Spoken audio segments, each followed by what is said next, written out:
Love FM।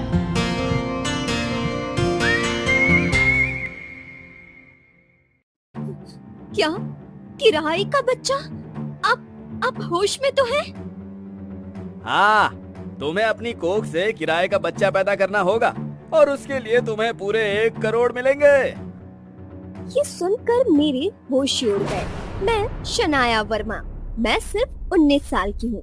उस रात हुए हादसे की वजह से मेरी जिंदगी ही पलट गई, जिस वजह से मुझे किसी अनजान आदमी का बच्चा अपनी कोख से पैदा करके देना था।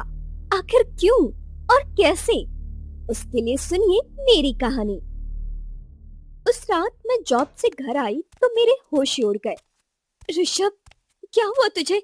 तू ठीक तो है ना? 15 साल का ऋषभ, शनाया का भाई, जो बेहोश पड़ा था। शनाया और ऋषभ का इस दुनिया में कोई नहीं था। ऋषभ को बेहोश देखकर शनाया चीख पड़ी। ये तो बेहोश है, मुझे इसे फौरन हॉस्पिटल लेकर जाना होगा। तू परेशान मत होना ऋषभ, मैं तुझे कुछ नहीं होने दूंगी। शनाया किसी तरह ऋषभ को हॉस्पिटल लेकर गई। उसे इमरजेंसी वार्ड में एडमिट किया। करीब 15 मिनट बाद डॉक्टर बाहर आए। डॉक्टर क्या हुआ ऋषभ को? वो ठीक तो है ना? मिस शनाया, आपके भाई को ब्रेन ट्यूमर है। क्या आपको ये बात पता थी? क्या? मुझे ऐसा कुछ नहीं पता। ऋषभ 1 महीने पहले ही हॉस्टल से आया है। उसने मुझे कभी कुछ नहीं बताया। डॉक्टर प्लीज कुछ भी कीजिए, मेरे भाई को बचा लीजिए। ठीक है, पर उसके लिए 40 लाख आप जमा करवा दीजिए। अगर 24 घंटों के अंदर उसकी सर्जरी नहीं हुई तो उसकी जान को खतरा है, और सर्जरी कामयाब होगी या नहीं मैं ये भी नहीं कह सकता। इतना बोल डॉक्टर वहाँ से चले जाते हैं। एक साथ 2 झटकों ने जैसे उसे हिला दिया था। मेरे पास तो 10,000 भी मुश्किल से होंगे। मैं 40 लाख कहाँ से लाऊंगी? शायद इसलिए ऋषभ ने मुझे कभी नहीं बताया, क्योंकि उसे पता था मैं उसका इलाज कहाँ से करवाऊंगी। पर अब कैसे भी करके मुझे 40 लाख का इंतजाम करना होगा। शनाया ने अपने सारे रिश्तेदारों, दोस्तों, पड़ोसियों के सामने हाथ फैला दिए। किसी ने उसकी मदद नहीं की। वो फूट फूट कर रोने लगी। ऐसे तो वक्त निकल जाएगा और मैं ऋषभ को खो दूंगी। हे भगवान, कोई तो चमत्कार करो, कोई तो मदद करने को अपना फरिश्ता भेजो। जहाँ शनाया भगवान से फरियाद कर रही थी, वहीं कोई सूट बूट पहने शनाया को देख रहा था। उसने किसी को कॉल की और शनाया के बारे में सब पता किया। उधर वो आदमी एक शानदार घर में एक आलीशान सोफे पर बैठा हुआ था। उसके चेहरे पर एक काले रंग का मास्क था। बॉस, जिसे हम ढूंढ रहे थे वो हमें मिल गई है, और आपके उस काम को अंजाम देने के लिए ये लड़की बिल्कुल परफेक्ट है। अगर आप ऑर्डर दे तो मैं काम को अंजाम दूं। कूल रोहित, बंदे तुम कमाल के हो। और हाँ, वो फाइल साइन करवाना मत भूलना, क्योंकि वो फाइल इस लड़की की जिंदगी को बदल के रख देगी। Okay boss. रोहित शनाया के पास गया और बोला, अरे मैम, आप मेरे साथ आइए। 40 लाख रुपए दिलवाने में मैं आपकी मदद कर सकता हूँ। क्या? आपको कैसे पता मुझे 40 लाख चाहिए? अरे माफ कीजिए मैडम, पर मैंने आपकी सारी बातें सुन ली और मैं आपको 40 लाख नहीं, पूरे 1 करोड़ दूंगा। क्या आपको अपने भाई को सच में बचाना है या फिर सवाल जवाब में यूं ही टाइम वेस्ट करना है? लेकिन कोई अनजान आदमी मुझे 1 करोड़ क्यों देगा? एग्जैक्टली। अरे एक्चुअली पैसे मैं आपको नहीं, बल्कि मेरे बॉस देंगे आपको, पर उसके लिए उनकी 3 शर्तें हैं। शर्त? कैसी शर्त? रोहित ने कुछ पेपर निकाले और बोला, तो आपको ये फाइल बिना पढ़े साइन करनी होगी, और फाइल साइन करते ही आपके भाई का ट्रीटमेंट शुरू हो जाएगा। ये सुनकर शनाया की आंखों से आंसू बह निकले। आप सच में मेरे लिए फरिश्ता बनकर आए हो। आज तो आप मुझसे मेरी जिंदगी भी मांग लो तो वो भी मैं दे देती। ये पेपर तो चीज ही क्या है, लाइए दीजिए। अरे एक बार तो सोच लीजिए मैडम, कहीं बाद में पछताना ना पड़ जाए। अगर अभी मैंने देर कर दी तो मैं अपने भाई को खो दूंगी, इसलिए मेरे पास अभी पछताने को कुछ भी नहीं है। आप बस जल्दी से मेरे भाई का ट्रीटमेंट शुरू करवा दीजिए। शनाया ने वो पेपर लिए और बेताब होकर उन पर साइन करने लगी, बिना ये सोचे कि ये पेपर उसकी जिंदगी पूरी तरह से बदलने वाली थी। अभी तो मैंने साइन कर दिए, अब तो मेरे भाई का इलाज शुरू करवा दीजिए। देखिए मैडम, अब आप हॉस्पिटल में नहीं रुक सकती। क्या बोल रहे हो? क्यों नहीं रुक सकती मैं हॉस्पिटल?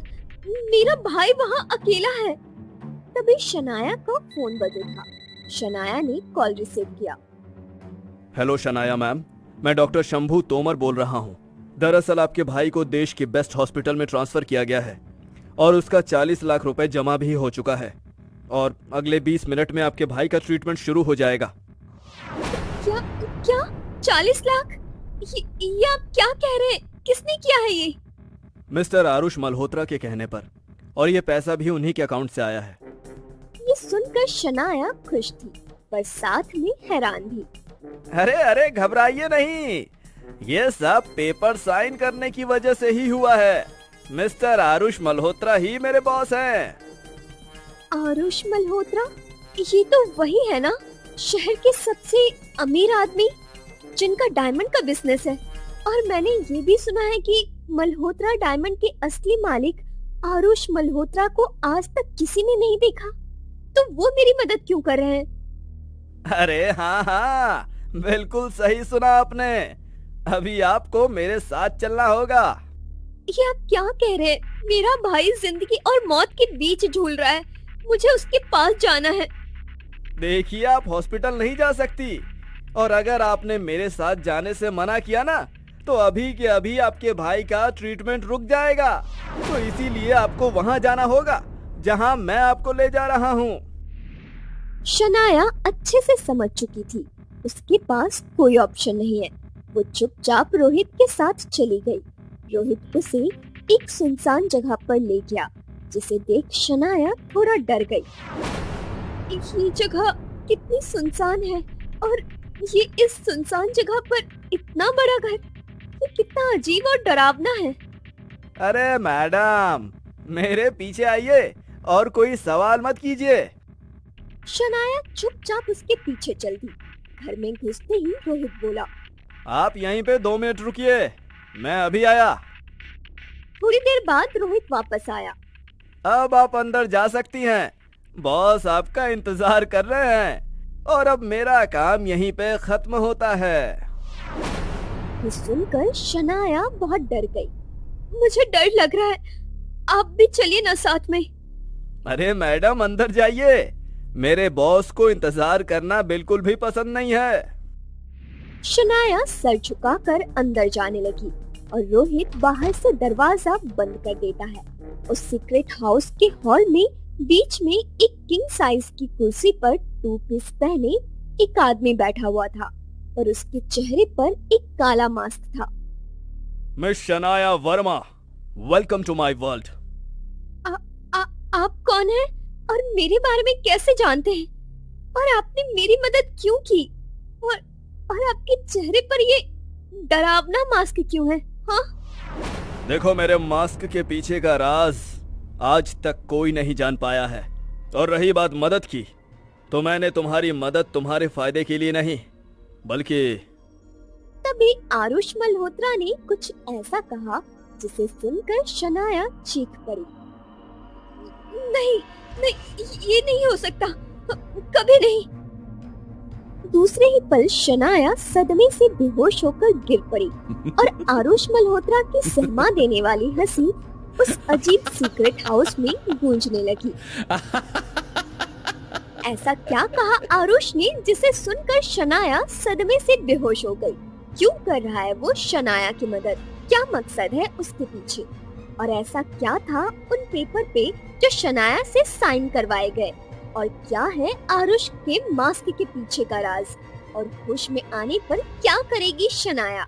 ये जानने के लिए सुनिए इस कहानी का अगला एपिसोड हमारे YouTube चैनल लव FM पर। Love FM।